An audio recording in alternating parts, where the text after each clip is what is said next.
Namaskaram, good morning, Matthew. Good morning, Sadhguru. How are you, man? I'm good, man. Where do you find yourself? Right now I'm somewhere in southwestern corner of Georgia, just about to enter Florida, maybe Burnswick, somewhere around that. All right. Well, I'm in Austin, Texas, Oh, so that's you're good. an hour ahead of me. Yeah, but you look at my background, it looks like I'm in Amazon forest. Yeah, man. I knew you were somewhere where it's fertile and a bit jungly. Yeah. Uh, you going around on the book tour? Yes, meeting people, talking, doing a little bit of, meeting people, that's it. No major events because pandemic, no assemblies, but just individual people. That's my last year. I wrote a book, Greenlight, to put it out, and I did it all virtual. It was all this for a year. There were some people that I miss being there in person, but Yeah. I must say that in a lot of ways, this way of communicating is it's very intentional. I mean, because I was in Milan, Italy at 9 a.m., London, England at 10, New York at 11, LA at 12, and when What the kind of LA jet, meeting was what over kind at of 1, I jet was do you having lunch use, with my Matthew? family. What's that? What jet do you use? This jet. That's what I mean. And I was like, look, I was all over the world, and I was done at 1 o'clock. In 30 seconds, when I was done, I was having lunch with my kids. I was like, this system's okay. I kind of like this in ways. I think I've, in 2020, probably I've done 4 times more work than I would normally do traveling, Yep. literally. Yeah. Still finding time to get on your motorcycle. Yes, but right now, this trip I'm driving a truck with a small camper, so not entering any hotels or homes, just living on the truck, cooking for myself and managing things. I've got 4 Airstreams, Uh-huh. and I'm in one of them now in my backyard, and this is what I take on the road right here, and this Okay. particular Airstream. I got something that can go off-road, a little small, not very… that way it's not big as an Airstream, but this will go where you want. Nice. Nice. Well, cool, man. I'm glad we're gonna get to talk for a little while. Say howdy. I'm glad to meet you. I got a friend of mine, Mark Benioff, who's turned me on to you. He's an Okay. avid listener of yours. Um, How's Mark? Is he in Hawaii or in California? no, he's over further west, Hawaii. Yeah, Hawaii, that's what I asked. He told me Yeah, last time he was in Hawaii. yeah, yes. He's doing good. He's the one who turned me on to you. Thank you. Yeah. Um, Let me love to ask you a few questions. We'll get some conversations about all this good stuff. Your opening on karma, and this we could spend hours talking about this because this is my juice here when we say like lift the haze of the contradictions. Let's talk about some haze lifting on the contradiction. There's a symbol to me that has meant a lot to me. It comes from the Bible, Matthew 6:22. It's the mandorla, and it's saying that, and even Ralph Waldo Emerson talks about it. We talk about future and past. We talk about heaven and hell. We talk about good and evil, and we see these contradictions that butt each other. And the mandorla covers itself and is the third eye in the middle, and says that spot is the spot of paradox. That spot is where all the truth lies. That's where all the colors of the truth lies. It's not a contradictory shade of gray and compromise. It's actually where all the good stuff is. Paradox has been very helpful for me in understanding and having a high eye, a third eye, and not being so dualistic. Let's talk about that a little bit. Can you jump on that? Yes, Matthew, what is contradictory is essentially in the psychological space of the human being. In reality, existentially, nothing is contradictory, everything is complementary to everything else. Is the day contradictory to the night? No, it is complementary. If it was all day, you wouldn't know what is night. If it's all night, you wouldn't know what is day. So essentially, human perception itself, because it is through five sense organs, it can only always perceive only a part of it. See, if I show you this part of my hand, you cannot see this part. If you see this, you cannot see this. This is the nature of all our perception. All the five senses are able to perceive only with the context, otherwise they cannot. So because of that, because we are fed with this kind of part information, our mind tends to think that everything is contradictory to everything else. Man is contradictory to woman, night is contradictory to day, light is contradictory to darkness. No, they're all complementary to each other. It is just that because our perception is so fragmented, five sense organs are made that way. These sense organs are only good for survival process. If you want to know, they are no good. They are only good to help you to survive on this planet. That you can do by perceiving things clearly through your sense perception. If you want to know life the way it is, if you want to know this phenomena of life the way it is, you have to go beyond your sense perception. In a way, the entire yogic science is all about this. Even the karma that we are talking about is all about this, because all the karmic inputs are in this sense, bits and pieces of information out of which we are trying to make something. This is like a child starting to, let us say, we give him a 1,000,000-piece jigsaw, he puts 4 pieces together and says, here I got it, this is a bear, all right? But there are 1,000,000 other pieces that you have never seen. So, looking at life in pieces through keyhole visions makes everything look like one is against the other, but in existentially nothing against anything else, because as we sit here, see, that is your body, this is my body. This is my mind, that is your mind. What you call as my body, what I call as my body is what I have accumulated is my body, what you have accumulated is your body. What I have accumulated in impressions is my mind, what you have accumulated as impressions is your mind. But there is no such thing as my life and your life. This is a living cosmos. You have gathered a little bit, I have gathered a little bit, we're enjoying that. The privilege of creation is, the magnanimity of creation is that though we are really nothing in this existence, it has given us an individual experience, which is a tremendous, tremendous privilege. Unfortunately, human beings are not able to appreciate or understand this privilege. Though you are not even a speck of dust in this cosmos, you have an individual experience. You can look at it from your own end, as if you are a whole universe yourself. But if you take this individuality too seriously, everything will be contradictory. Once it's contradictory, as you get more invested in these contradictions, conflict is a natural outcome, you know. Yes, heard. You know, you said in your book, destiny is what you create for yourself, fate is when you fail to create your own destiny. I am a believer in responsibility. I heard that you don't drive through the red lights. I've run a few red lights.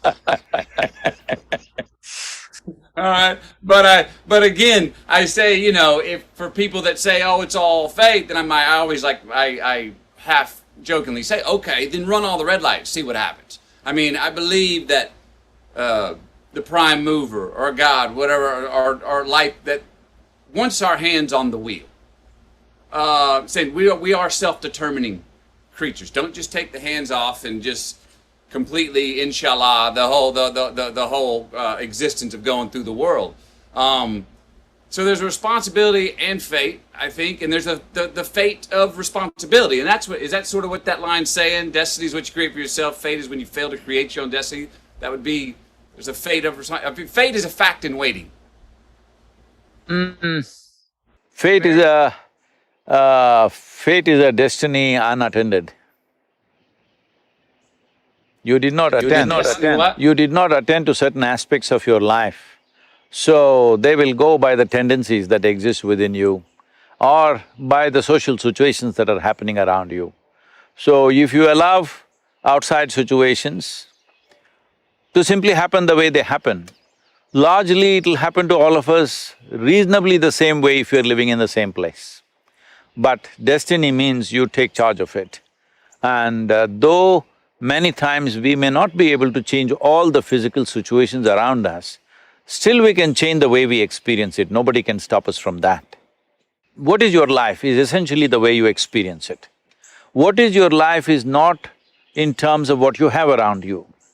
What your life really is the way you experience it. And the way you experience it, or whichever way you experience it, happens within you. What happens within you, if you don't take charge of that, I think it's a wasted life. Outside situations, not always governed by us, there are too many forces around us. Everything is not determined by us. What we have outside right now, we were talking about technology. Well, if you and me existed 500 years ago or 1000 years ago, what we could do would have been very different. So what we are doing now, let us not take too much pride in what we are doing right now, because this is a consequence of the times in which we exist. If we did exist here at 10,000 years ago, I don't know if you would have found a cave in Austin, I would have found in India. So Yeah. Yes, would have been somewhere else doing it some other way. Yeah. So what we are doing is a consequence of times, but how we experience it is entirely ours. A caveman also, there were cavemen or cavewomen who were joyful and miserable. Today in 21st century, with all the conveniences, there are joyful and miserable people still, all right? So it is the way you experience is determined by you, not by the situations around you. Heard, thank you. You say this line, I love the… You've been reading the book. I haven't read it yet, I've been trying to open it, it never happened. Well, you haven't read your book, you don't need to, you wrote it. You know, I actually just got this 2 days ago. I have not had time to read the whole thing, but I've gone through it and seen some nuggets that felt like lyrics that I like, oh, I like that song. Okay, I hear that. And here's one of those. Karma is about shifting responsibility from heaven to yourself. In this, you become the maker of your own destiny. Now, you just talked on that, but I want to bring up an idea that's something, and my pastor tells me I'm pushing a big rock up a tall, steep hill with this idea I've got. But as a person who likes to play with words, I do as well, I believe that we should be… I'm trying to redefine the word selfish. That being more selfish is actually being more selfless. That being more selfless is actually being more selfish. That we have greater gratification, we have greater joy, we have greater gifts. The more selfish we are, the more individualistic. Now, I know that can go out of hand, and I don't mean when it's at the expense… I don't mean selfish at the expense of excluding a lot of people or making contradictions. But I'm trying to redefine the word selfish. Let me redefine the selfish for you. See, there is nothing here in your experience without involving yourself. So you do not know life without yourself. Only because you exist, there is life. If you did not exist, what do you know about life? There is simply no possibility. So selflessness is just an idea, a futile idea. The only way you can exist here is selfish. The question is like this, for somebody selfishness means it's all about themselves as an individual. For somebody else, it's for him and his family. For someone else, it's him and his community. For someone else, his selfishness for him and his race or religion or nationality. I'm saying, why are you stingy about your selfishness? Why don't you be absolutely selfish? Why don't you make your selfishness cosmic, at least global? What is it selfishness means? I want to be well, I don't care what's happening to you. Why don't you make your selfishness like this? I want every creature on this planet to be really well. And once you have set this course for yourself, it's not that you're going to solve all the problems, at least you'll be doing your best. And this is all a human being can do. That the question is only about, are you doing everything that you can do or not? Because in our lives, if we do not do what we cannot do, there is no problem. In our lives, if we do not do what we can do, we are a disaster. So my express mission is to see that every human being is doing everything that they can do with a sense of inclusiveness.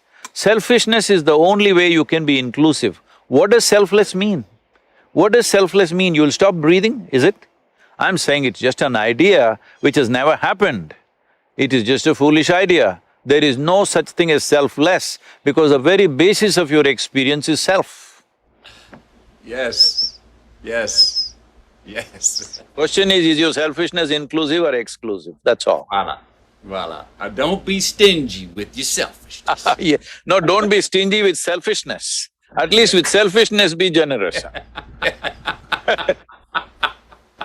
Yes. You know, you obviously have a great sense of humor. I've found that sense of humor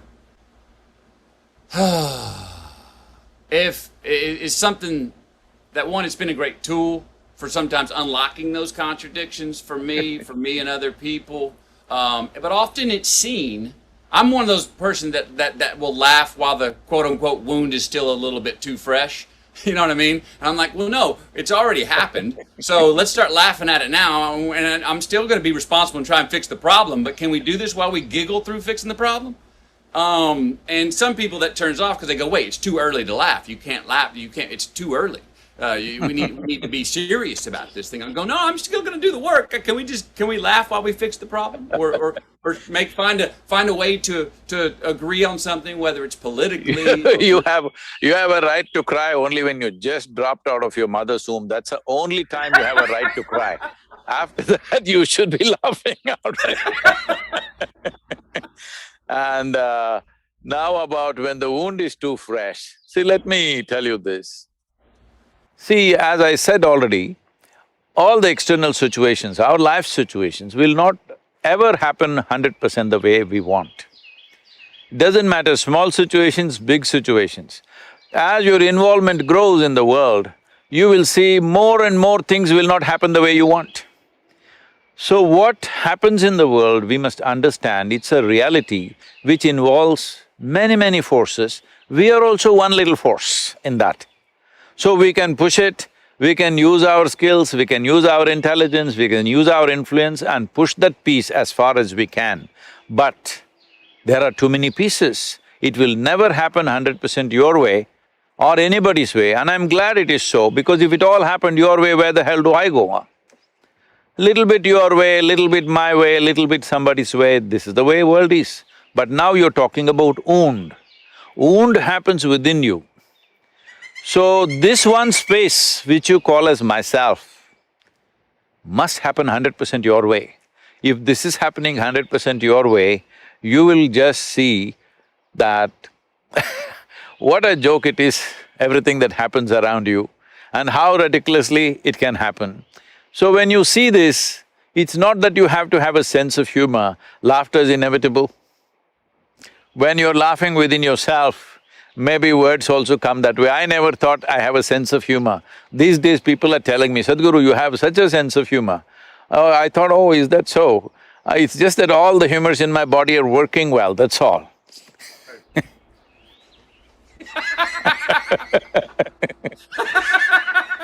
Let me tell you this. This happened, Shankaran Pillai once had a franchise for Radio Shack. I think Radio Shack is closed down now, if I'm right. Is it closed down or still on? I think they did. No, I think they did. Okay. I think you're correct. So he used to have a franchisee-ship for a Radio Shack. So one day he ordered a particular component. Looking at the catalog, he saw it is… he wanted a component which is 669 number, he ordered. And the component arrived after a few days. He looked at it and they had sent the wrong number. It was 966 they had sent. He wrote back to them and furious, you sent the wrong part. They said, just turn it around and see. Most of the time life is just that. You're seeing it one way and freaking, turn it around and see, you will laugh at the whole thing. Just flip it over, yes. Or say it back to front, what makes sense, the foot's on the other shoe. in my in writing my book, I noticed ways that I got what I wanted in life, ways I got what I was seeking, and I was very clear, even going into writing it, about there have been many things where I've engineered the success, that I have set the goal, that I said where I wanted to go and went to it and attained it as a traveler. Okay? Set goals and go get them. But I was surprised at how many times that I've found and got what I wanted or succeeded when I was looking for what I did not know what the hell I was looking for. When I was like, I'm going to go seek it. Those are the best times, huh? They're awesome. The one-way tickets, with no return ticket to go on a walkabout. Going, I don't know what I'm... You don't do walkabout in America. You need to go to Australia to do walkabout. I've done the walkabout in Australia. I've done the walkabout in Mali, Africa, and Peru, the Fugamundi. Yeah. And those times, I got what I needed. But I didn't know what I was looking for. I just put myself in a position to get rid of all the frequencies that I was having in my Western world and my busy life. I wanted to go someplace where nobody knew my name, where I didn't speak the language, where time was going to run way too slow for me until I got on time, and then all of a sudden realized that, I feel the rhythms of this place. I'm enjoying my own company. Because those trips for me, the first 12 days, I do not enjoy my own company. If you do not enjoy your own company, that means you're in bad company, obviously.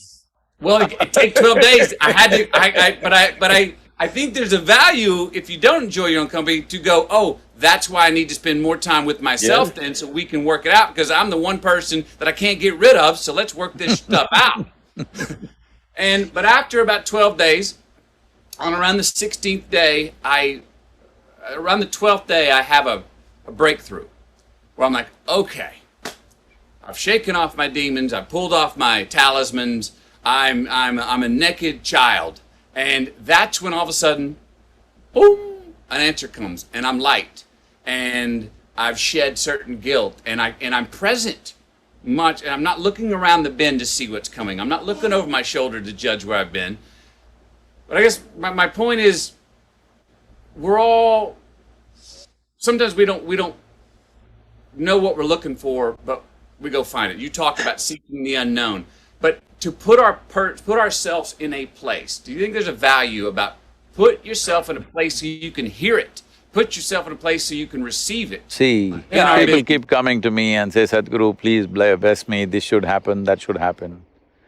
I tell them, see, my blessing is, may all your dreams not come true. They get shocked. I said, Sadhguru, why? Says, see, what can you dream of? Right now, I don't know what you're drinking, suppose it's coffee. If you have had 1 cup of coffee, maybe you will dream of a barrel of coffee. If you have $1 million, maybe you'll think of $1 billion. I'm saying all your dreams are just exaggerations of what you already know. If you go like this, you're ensuring that nothing new ever happens to you. So my blessing is, may your dreams not come true. May things that you could never dream of happen to you. If you have to be an open possibility like this, it's very important that we understand, that is why karma is important. Karma means it's the bedrock of your memory. It's the bedrock of your memory means who you are right now as a person.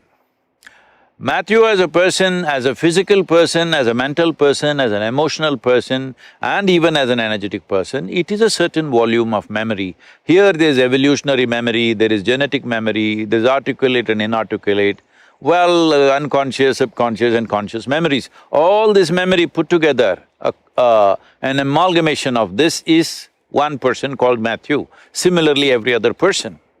So, now do you want to stand on the stage of this memory? Let's say we see this memory like a platform. If you stand upon this, the richness of your life plays out and you can do your today's dance on that stage. But if you sink into it, it becomes like a quicksand and past just takes away people. See, most human beings just see what is it that they are suffering in their life. They are suffering what happened 10 years ago, now, sitting here. And they're already suffering what may happen day after tomorrow. Essentially, they're not even connected with life, they're mistaking their psychological space as existential. They are suffering two most incredible qualities that only human beings possess on this planet, which is a vivid sense of memory and a fantastic sense of imagination. Unfortunately, most human beings are suffering this. Essentially, they're suffering an evolutionary process. They're just saying, if I was an earthworm, I would be more peaceful. Yes, earthworm is a fantastic creature, it is very eco-friendly, all that is fine, but the possibility is limited. The significance of being human is, the possibilities are unlimited, possibilities are immense. This is why we are on top of the evolutionary pile. When I say on top of the evolutionary pile of all these millions of creatures which are there on this planet, well, we are trying to reduce their numbers unfortunately, but of all these millions of creatures, in terms of evolution, in terms of our neurological capabilities, perception and assimilation of what we perceive, we are on top of the world. But most human beings are not feeling on top of the world because they are sinking into the platform of their memory. This vast memory is a tremendous thing. See, otherwise today, I'm just saying, see, here I am sitting, there is an evolutionary memory in me, which tells every cell in the body, clearly speaks, this is a human being. Suppose I got fancy for dog food and started eating dog food for 3 days, will I become a dog? No, there is evolutionary memory within me which will never allow anything like that to happen. Now I am here in United States, let's say I eat only American food, will I become an American person? Will my color change? Will my everything change? No, because there is genetic memory in me. So who you are, who I am, is essentially memory. The question is, will you stand upon this platform and do your act, or will you sink into it and die? This is all the choice you have. Boom. Yes. Yes. You say, I hope your dreams don't all come true. I love that. Don't say that, don't tell everybody, they will curse me. but listen, but tell me, here's what I hear when you say that. We're such a result-oriented people and culture.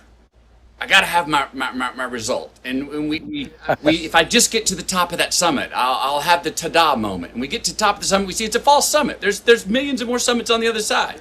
You keep climbing, and there's another one. There's not a ta-da moment where we go, I've got it, all figured out. I think we get caught up so often in short-term gains and short-term return, choices that give us short-term return on our own investment, us. And we're not making choices that are gonna buy us delayed gratification, not only longer in this life, but after we're gone, for our kids and our grandkids and our great-great-grandkids. So it's all a process, is what I'm hearing from that, and how I'm choosing to take that line. It's all a process. Enjoy the process. You do not ever get there. That's the point. That keeps it a game, because if you got there, the game's over. See, the finish line, everybody is interested too much in finish line, especially in the Western world, they think finish line is everything. If you're so interested in the finish line, do you understand what is the finish line for life? You want to cross it quickly, is it? It's ridiculous. Ridiculous. Everybody wants to live. So, living here means that now you're breathing, and here, this is living. So, if you're too much interested in the finish line, then you will cross it soon. That is, you will cross it when you're alive, because so many people are living as if they are dead, dead to everything, except for a few needs that they have. A whole lot of people are dead to all other possibilities of life. In yoga, there is a very good kind of a saying, which says, if you have one eye on the goal, you will have only one eye to find your way, which is very inefficient. So, you are rendering yourself incapable of life simply because you want to get somewhere. Where do you want to get? Some imagined place. Where is that place? It is just an exaggeration of the past you've already experienced, because you cannot imagine something that you have never seen. You cannot imagine something for which there is no data, because your mind essentially functions from the data that you have gathered, which is essentially your past. So you want to repeat your past and then wondering why life is so boring. Heard. Heard. Yes. Repeat offenders. Reciprocity, going in circles. I hear you. I've done it before. You say yoga means union. Right? Definition, yoga, right? Mm-hmm. Well, the root word of religion comes from legare and re. And legare means to bind together, and re means again, to bind together again. The prescriptive definition of religion. Mm-hmm. Yoga means union. Those are somewhat synonymous. Is that fair to say yoga and religion would be synonymous definitions, Well, or at least in its same direction? essence it would be, but not in its present form of practice, both I'm saying. The way yoga is practiced in America is not synonymous of union. The way religion is practiced largely The way across the religion is world. practiced in the world is not synonymous, Yes. not synonymous with what real religion So is either. both of Yes. them in definition, maybe they are same, but unfortunately the way it is practiced is very different. But why yoga is simply because this is not based on belief system, it is based on your experience, at least you know where the hell you're going. With belief system, you just believe you're going in a certain way, which gives you a certain psychological comfort, it gives you solace. So essentially the choice is this, are you seeking solace in your life? That is, you want to just quieten your mind and be happy with little things, or are you seeking a solution for this life? Because once you have come with this human intelligence, if you don't immediately get engrossed with some petty thing around you, it is natural for every human being to think, what is all this about? Where did I come from? Where will I go? What is the process of this life? What is the meaning of this? What is the purpose of my existence here? And is my existence just a blimp that I just come and vanish, or is there something else? Essentially, what is the nature of my existence? This is a question that no human being can avoid unless somebody works on you very young and they tells you are this, you are that, you are going to this heaven or hell or whatever. Unless somebody washes you up like this, it is very, very natural for every human being to ask these questions. And these questions are good, this confusion is good, because when you realize you do not know, see, people have misunderstood and unfortunately not understood the significance of I do not know. I do not know is the most significant thing in your life, because the moment you see I do not know, the longing to know, wanting to know, seeking to know is a natural consequence. Once there is a strong seeking, knowing is not far away, because anything that you wish to know about life, you don't have to search through a microscope or a telescope, because you are life. This is life. Right now I may call this by a name, right now it may have an identity in the world, but essentially this is life, and this is the only life I can experience. See, right now all these beautiful trees, I don't experience them. I only experience them the way they happen within me, the way they reflect in the firmament of my mind, and how I relate to them. Whichever way, I will only experience these trees within myself. There is no way I can experience these trees out there, and that's true for everything. You cannot experience anything out there, it can only happen within you. All experience, pain and pleasure, joy and misery, agony and ecstasy can only happen within you. Every kind of experience happens within you. When you understand this, well, if you realize I do not know, and then you start looking, naturally you will understand this. Once you understand this, finding the nature of your existence and becoming the master of your destiny is a natural consequence.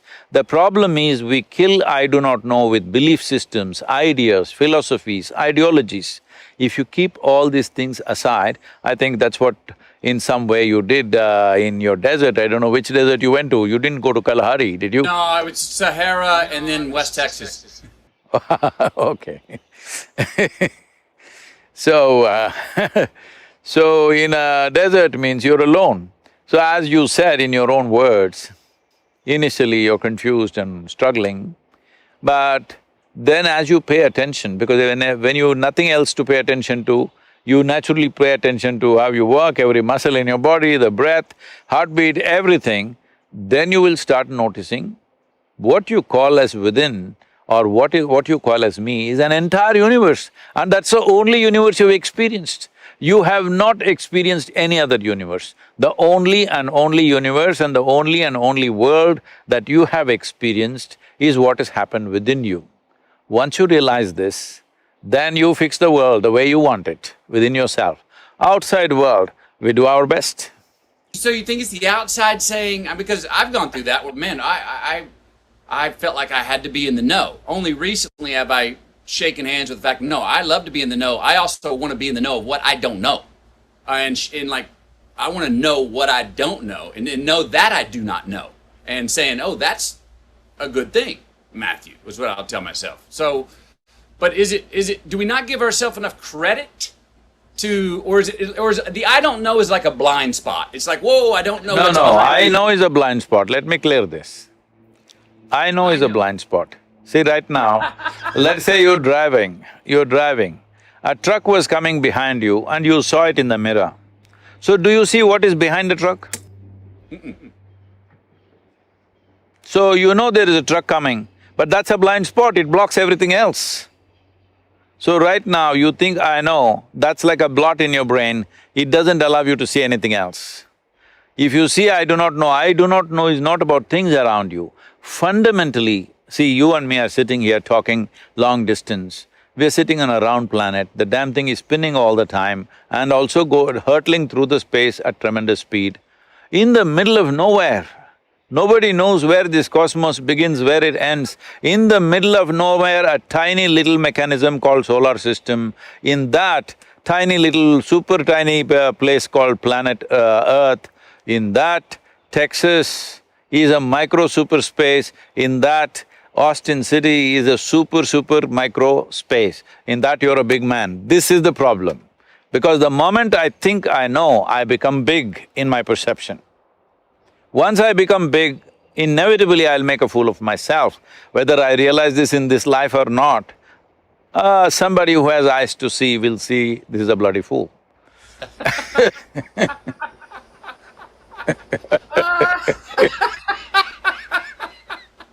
Yes, love it. I know is a blind spot. Heard.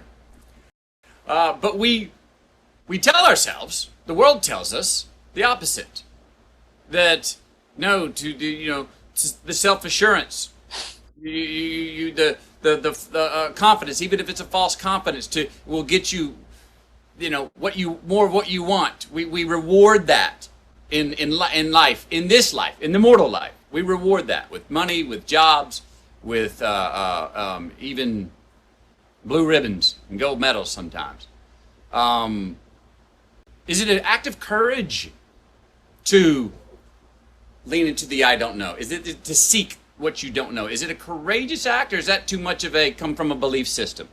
I'm just trying to make it tangible because yes. in this, Right now, do I know you are Matthew, I wouldn't dare try the second name. McConaughey. McConaughey. Rhymes with what would Madonna say?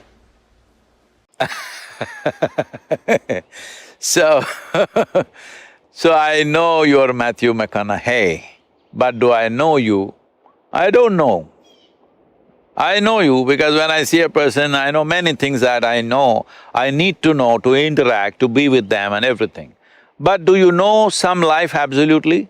You do not know. So with the I do not know does not mean you are ignorant. I do not know simply means that maybe right now I'm seeing the surface, I'm always willing to look deeper and deeper and deeper. But the moment I say, oh, I know what's Matthew, he's a file in my mind, it's finished.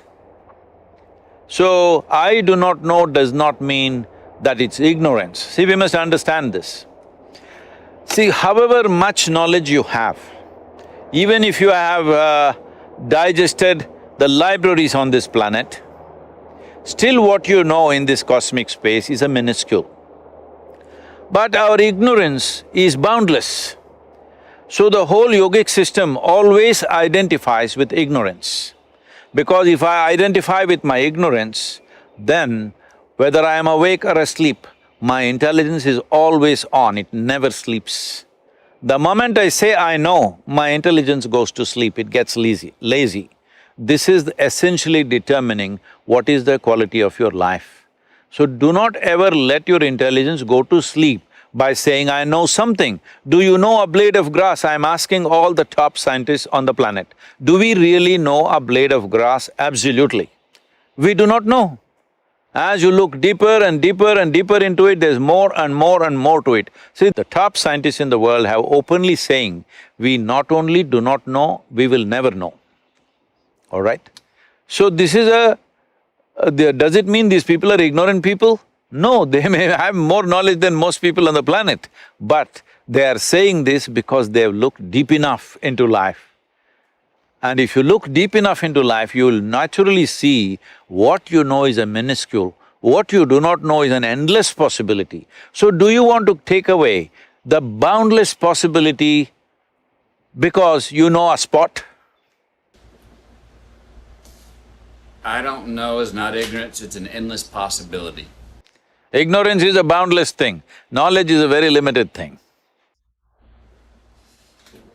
Fun. Fun. That's what this sounds like, fun. The adventure. Can you open up your definition of expansion? What most people would say would be your teaching, you call it technology. That clicks with me too. But can you open up to talk about your definition of expansion for us? Everything, right? See, before that, what you referred to as technology, why this is technology is, see, if I give you a belief system, you may believe it, you may not believe it. If I give you a teaching, you may like it, you may not like it. If you give a philosophy, you may agree with it, you may not agree with it. Now I give you a technology. All you have to do is learn to use it. Whoever learns to use it, for them it'll work, it's as simple as that. So, it doesn't matter, right now, some people were complaining when that ISIS war was going on in Syria and Iraq. In America, some people that I know were complaining, can you believe it, they're using our iPhones and doing all these attacks. I said, this is technology. Whoever learns to use it, it'll work. You don't have to say any of your religious slogans to make it work. You learn to use it, it works. So this is… yoga is a technology, you just learn to use it. It doesn't matter who you are, what you believe, what you don't believe, all this doesn't matter. You just learn to use it, it will work. So what is expansion? See, word yoga means this. Well, you already came to a little verbal meaning of that, which simply means union, or actually that other definition you said, I'm sorry, I'm neither Latin nor Greek. So you said Religion. something about yoking, all right? To bind together again. To bind together.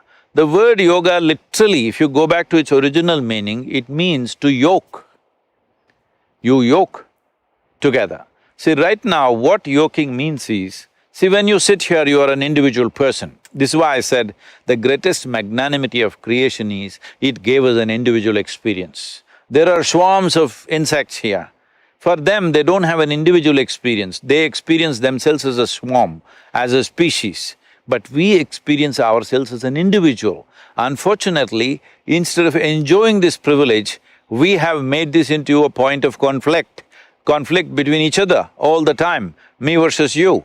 But this is the greatest privilege that we can sit here. I want you to just imagine, suppose you looked at you or me from, let's say, Galaxy Z. What are we? Even through a telescope or a microscope, we are not visible. It doesn't matter what they have, we are not visible. We're such a tiny speck of dust, literally. But we have an individual experience, it's not a small thing. We can look at the universe and wonder what this is all about. This is not a small thing. So this individual experience or the sense of being an individual, when you take it too seriously, then you get lost. Then you have to yoke with the creation. You have to become one with it. Only then you know life, otherwise you are misunderstanding your psychological world as existential. Right now, this is all the problem with human beings. Somehow nature trusted that if we give you so much intelligence, you will make the best out of it. Tell me, Matthew, in your experience or in anybody's experience, does intelligence spell solutions or problems? Intelligence means solutions, isn't it? Unfortunately, today it's human intelligence which is causing all the problems, simply because we are too stuck with our individuality. We don't understand this is just a privilege. Tomorrow morning if they bury us in the land, we will become one with everything, all right? All this countless number of peoples who walked this planet and they also thought they are great people, where are they? All topsoil right now. You and me also will be topsoil unless some friends choose to bury you real deep, thinking you may rise from the dead, you know fearing rather So I'm saying, we are anyway part of this. Without taking a breath, we cannot live. Without food, water, we cannot live. Without constant interaction, we cannot live. But we are acting like concrete block individuals. We are absolutely individual. Yoga means you obliterate the boundary of your individuality so that you experience your universality. Once you experience your universality, if I experience everything around me here, everybody around me here as a part of myself, after that, do I need any morality? Does somebody has to tell me, don't drop them, don't kill them, don't do this, don't do that? Once I've experienced something as a part of myself, with that I have no conflict. This is yoga. See, right now, for example, these 5 fingers, I have 5 more, okay, I'm only showing you 5. These 5 fingers, you also have 5, not bad. So, these 5 fingers, right now I experience them very much as a part of myself. But this is just the food I've eaten. Food I've eaten means it's just the soil that I'm walking upon right now, it's just a piece of the planet. But right now, this is very much me. In my experience, this is totally me. Now, why is this so? See, right now, there's a glass of water here. The water in this glass, is this me? No. If I drink it, will it become me?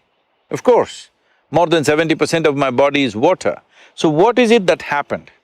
All that happened was, as you have a physical body, you have a sensory body.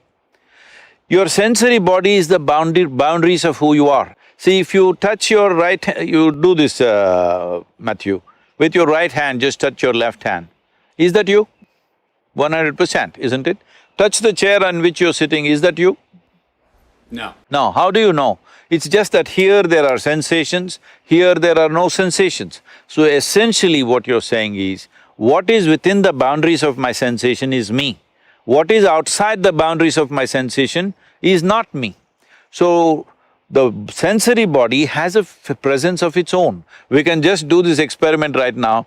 Just close your eyes, just for 20 seconds, briskly rub your hands like this.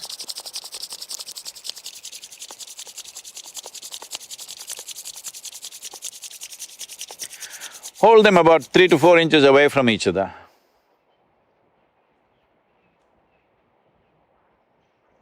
Something happening between them, isn't it? Yes. So, what is happening is just that because of exuberant movement, now your sensory body expands. So, you know why people are rubbing each other all the time? Because somebody who is not you, you begin to experience them as a part of yourself, maybe momentarily, but it happens. So right now what yoga means is, you sit here without any outside activity, just sit here and make your life energy so exuberant and active that your sensory body expands. If your sensory body expands to the size of the room in which you're sitting, you will experience everything around you as a part of yourself. If your sensory body expands like the universe, then we say you are a yogi. That means you become one with everything. Today, if you go to a yoga program, In a studio, people are calling themselves yogis, that's not what it means. It means that you obliterated the boundaries of your individuality and you became one with everything in your experience. Even if this happens for a few moments in your life, after that you are never the same again. Because everything that you see, man, woman, child, tree, animal, bird, everything, somewhere deep inside you know this is part of me. When you know this, you don't have to be driven by commandments or morals or values or ethics, no. You are running out of your humanity, the life that you are, and that's the way you should be. If your humanity is dead, then you need lot of morality. If your humanity is alive and overflowing, everything will be fine, you will do the best that is for yourself and everybody around you, and we would completely live a different life. And right now with this pandemic and everything, this becomes very essential. This is the time for us to stand up and show what kind of human beings we are. Yes. Yes. Individually. And what you just said about the individual experience is all, that's who we are, that's all we have. But the yogi is connected with the universe, all right? So the I, it's where the I meets the we. The yoke of the I and the we. Would that be fair to say? That's how I phrased it. I and the all. Is it I and the all? We means there are still multiples, all right? So all, I and the all? Yes, you are the all. Right now, I launched a whole program, an ecological program in India based on this. I saw that we had to increase the green cover in the state in which we were, which was at about 16.5% at that time, the aspiration was 33%. So I told them, see, you have to plant 114 million trees in the next 8 years. They rolled their eyeballs and said, how is that possible? Do you know what is 114 million? How can we plant that many trees? So I told them what is their population. It was about 62 million. I said, if all of you plant one today and one more after 2 years, then it is a done thing. Only thing is all of you will not participate, that's the whole problem. So I made a simple process, I made people sit under trees and made them breathe. I set up a spiritual process for them, where I clearly made them experience, see what you exhale, the trees are inhaling. What they exhale, you are inhaling. Literally 1/2 of your breathing apparatus is hanging out there. Once they felt this experientially, you can't stop them, they're still planting trees all over the place. Today, we have planted millions of trees and it's still going on. Right now, our goal is to plant 2.42 billion and Mark Benioff came in between and now he's telling me trillion. Yes. What's after that? Is there such thing as the zillion, or does it go straight to Googleplex? No, after that, one day to be buried under a tree so that you become good manure for one tree at least. Because that's all the flesh I carry, only for one tree. So question, so you have that experience, which you said lasted about 4.5 hours when you were on your rock with your favorite tree growing up through the crack, and you had that experience. How many years ago was that? That was when I was… that was 1982. So 82, so 21 and 18, 31, years. 41, 39 years. Here we go. So, I think many, most people go and have had certain experiences where they felt like what I would call crossing the truth and going, whoa. I know I've had experiences in my own life where I'm like, that was true, it landed on me, it was as light as a butterfly but strong as a lightning bolt. I know that what I just realized is true for this time, that time, and all time, and I have to tell myself now, the hard work, Matthew, is going back into the busy society and maintaining it. Now, the problem with maintaining is I was doing tools to try and hang on to it, which is not what you're saying. No. You're saying, boy, it happens. It doesn't need maintenance. It's not You're not maintaining the sky, are you? Nope. You're not maintaining the sky. So, in our perception, in human perception, boundlessness means the sky. Boundary means the planet, in a way. Okay. So, When something really boundless, you cross some limits. See, so many people, especially maybe not so much in Texas, I don't know, but more in California, I'm going there in a few days. Everybody talks about how they broke their barriers because they smoked this, because they drank this, because they did this. See, all this is fine, I'm not saying it's not genuine. See, it can be induced in so many ways, okay? You can simply do it if you just dance yourself crazy, like you know how the Native American people were doing. They were just dancing themselves into states where literally bordering on life and death kind of dance. But because of that, they broke through. But these kind of things if you do, you will have experiences. Definitely it may bring some sense of wisdom, but it'll also get you addicted to that particular activity. If any that particular activity, maybe a dance, maybe a drug, maybe a smoke, whatever it is. I'm saying if you create any experience within you with a certain physical activity, naturally you will get addicted to that physical activity. It may be alcohol, it may be drug, it may be sexuality, it may be adventure, it may be jumping off the mountain. For different people, it may be different things. But essentially you will get addicted to the activity because you see that activity as the source.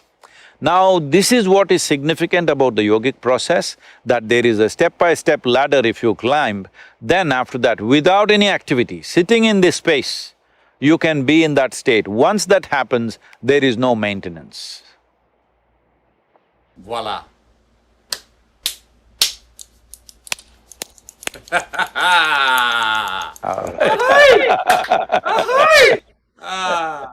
Well, beautiful. I could would love to go on talking hours, days, and hanging out, etc. I really dig where you're coming from and happy you're sharing what you're sharing. Because I think you're turning a lot of people, obviously turning a lot of people on to themselves. Amen for that. For keeping us involved. And boy, we need that, like you said, we need personal involvement now more than ever to evolve as a species, it seems, you know? So this is a time, I'm saying, particularly in India right now, last 2 weeks have been grim, all right? It's been a very grim situation out there and still going in that direction. Well, now lockdowns, curfews, all coming, maybe it'll turn back a little bit, but we need to understand this, that we have come to a time where there are many, not mainstream scientists, there are many, other kinds of scientists who look at various things. They need not be 100% wrong or 100% right. They're talking about how this has all happened because of the biological push we have done on other creatures, whatever. This is a script for Hollywood movie, that how we pushed the biology and how all the virus sat together and planned and got at us. I'm saying not that, but I'm just saying, essentially, we have reached a point. Different generations have reached different kinds of situations, but we have come to a place, our fortune is right now, this virus, the carrier, the sole carrier is human being. Earlier, we've had this kind of pandemics or epidemics where carriers were mice, birds, mosquitoes, other kinds of things, we couldn't stop them. What we were thinking of in our mind at that time is how to completely eliminate all the mice on the planet, how to get rid of the mosquitoes, absolutely, genocide. We were planning genocides on them. But right now it is us, we are the carriers. You can see this as a great blessing and a great curse. If you would see it as a blessing if you are a conscious human being. Because if all of us across the world, I know this is right now an utopian thing, if all of us had the sense to 14 days, just be with 2-3 people that we are and not meet anybody for 14 days, the pandemic is largely over, all right? But we won't do that. We need a haircut, we need to go to the pub, we need to do this, somebody needs to go to the temple, somebody needs to go to the bar. Everybody has all this because we are such compulsive creatures right now. The significance of being human is, there's nothing big about us except that we can conduct the same things that the animals do consciously. We eat, we sleep, we copulate, we die, all right? The question is, If we do it consciously, it looks human. If you do it compulsively, it looks animalistic. So right now, this is the time for us to exhibit how conscious we are. As a generation of people, what sort of people are we? Simple commitment, I will make sure I am not infected. But if it so happens I'm infected, I will ensure it will not go to one more person. This much commitment if we take, it's over. It's a small, short-term inconvenience for long-term freedom. And also, we are too committed to our lifestyles, we are not committed to our life. We think our lifestyles is life. No, lifestyles is a consequence of time, in the times we are in which we are living. Life is the real thing.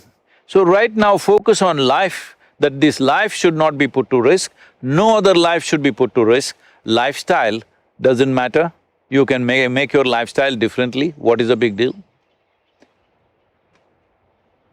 Yeah, I'm driving and sleeping in a truck, so I've changed my lifestyle completely. I hear you.